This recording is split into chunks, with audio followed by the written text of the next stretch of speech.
जय माँ बगलामुखी। साधकों, आज मैं आपको बताने जा रहा हूँ तारा साधना।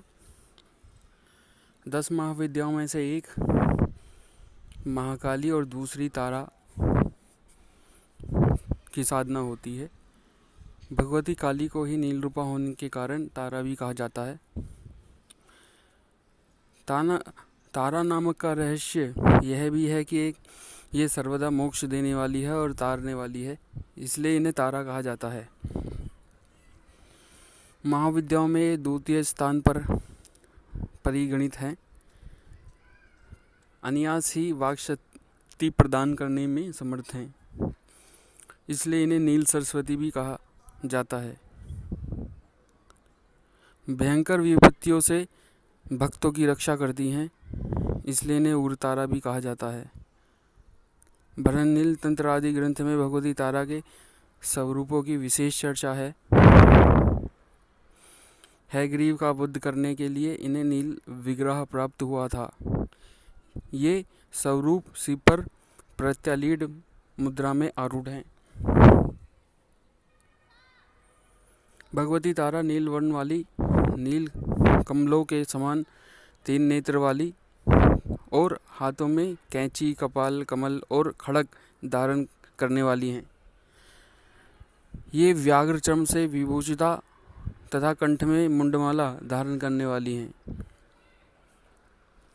शत्रुनाश, वाक शक्ति की प्राप्ति तथा भोग मोक्ष की प्राप्ति के लिए तारा अथवा उग्र तारा की साधना उपासना की सिद्धि की जाती है। रात्रि देवी की सब रूपा शक्ति तारा महाविद्या में अद्भुत प्रभाव वाली और सिद्धि की अधिष्ठात्री देवी कही गई हैं। भगवती तारा के 3 रूप हैं: तारा, एक जटा और नील सरस्वती। तीनों रूप के रहस्य, कार्यकलाप तथा ध्यान परस्पर भिन्न हैं, अलग हैं, किंतु अलग होते हुए भी सबकी शक्ति समान है और एक ही है। भगवती तारा की उपासना मुख्य रूप से तांत्रोक्त पद्धति से होती है, जिसे आगमोक्त पद्धति भी कहा जाता है। इनकी उपासना से सामान्य व्यक्ति भी बृहस्पति के समान विद्वान हो जाता है। भारत में सबसे पहले सर्वप्रथम महर्षि वशिष्ठ ने तारा की आराधना की थी, इसलिए तारा को वशिष्ठ आराधिता तारा भी कहा जाता है। वशिष्ठ ने पहले भगवती तारा की आराधना वैदिक रीति से करनी प्रारंभ की, जो सफल न हो सकी। फिर उन्हें अदृश्य शक्ति ने संकेत दिया कि तांत्रिक पद्धति से के द्वारा, जिसे चिनाचर कहा जाता है, उपासना करें। जब वशिष्ठ ने तांत्रिक पद्धति का आश्रय लिया तब उन्हें सिद्धि प्राप्त हुई। यह कथा आचार तंत्र में वशिष्ठ मुनि की आराधना उपासना में वर्णित है। इससे यह सिद्ध होता है कि पहले चीन, तिब्बत, लद्दाख आदि में तारा की उपासना प्रचलित थी। तारा का प्रादुर्भाव मेरू पर्वत के पश्चिम भाग में चौलना नामक की नदी के या चौलत सरोवर के तट पर हुआ था, जैसा कि तंत्र में वर्णित है।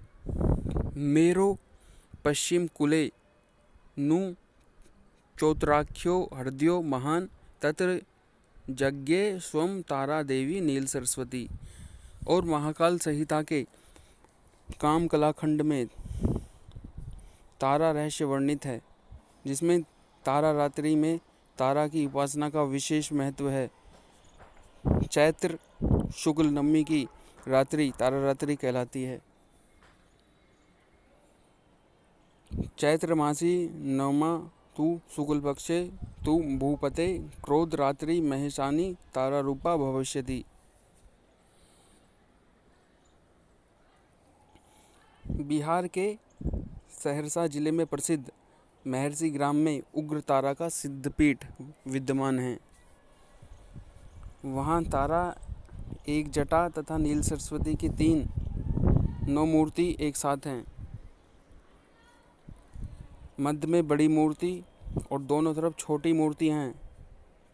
कहा जाता है कि महर्षि वशिष्ठ ने यही तारा की उपासना करके सिद्धि प्राप्त की थी। तंत्र शास्त्र के प्रसिद्ध ग्रंथ महाकाल संहिता के गुहाकाली खंड में महाविद्याओं की उपासनाओं का विस्तृत वर्णन है और इनके अनुसार तारा का रहस्य अत्यंत ही चमत्कार से भर देने वाला है।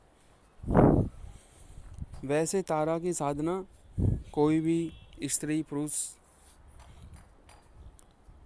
वृद्ध सब संपन्न कर सकते हैं, लेकिन इनकी जो साधना होगी और वो केवल और माँ के रूप में ही होगी। माँ के रूप में ही ये साधना करना योग्य है और माँ के रूप में ही ये सिद्धि प्राप्त होती है। अन्यथा आप ऊपर उल्टे लटक जाओगे, कुछ नहीं होगा अगर आपने किसी और भी रूप में करी तो। इसलिए आप ये साधना करें एक बार, तारा की साधना। अभी मैं इन पे विचार दे रहा था, प्रकट किया था। बाकी आपके लोगों के ऊपर है, जैसे भी आप साधना करें। जय माँ बगलामुखी।